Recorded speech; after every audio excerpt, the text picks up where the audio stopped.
Welcome to the Hydropump RH1400 battery backup sump pump product demonstration.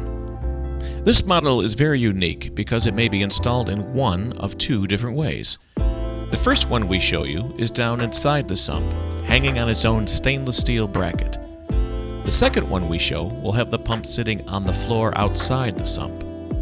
Watch closely as the parts begin to disappear from the table one by one and reappear in their proper position in the installation.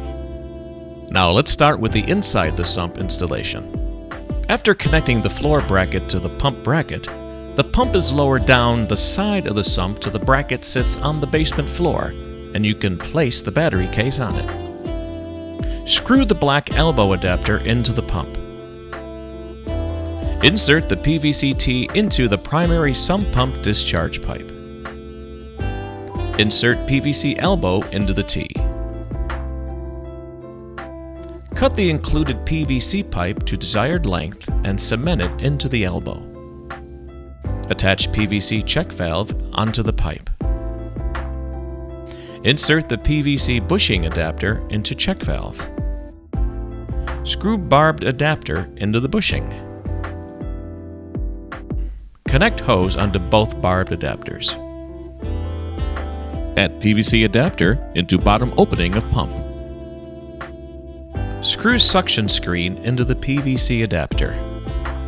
Clamp float switch to primary sump pump discharge pipe.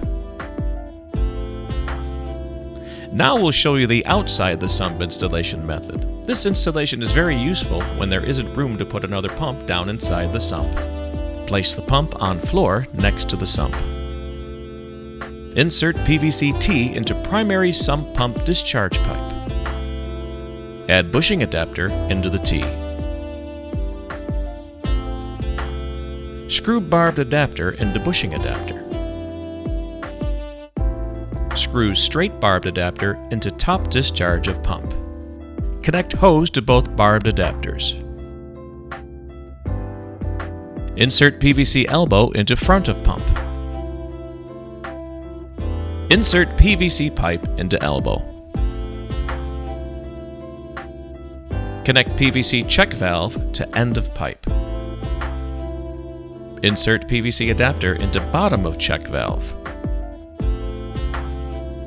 Screw suction screen into adapter. Attach float switch to suction pipe. Now you've seen both installation options that are available when you buy the Hydropump RH1400. If you're not sure which way will fit best, you can dry fit both ways before final installation.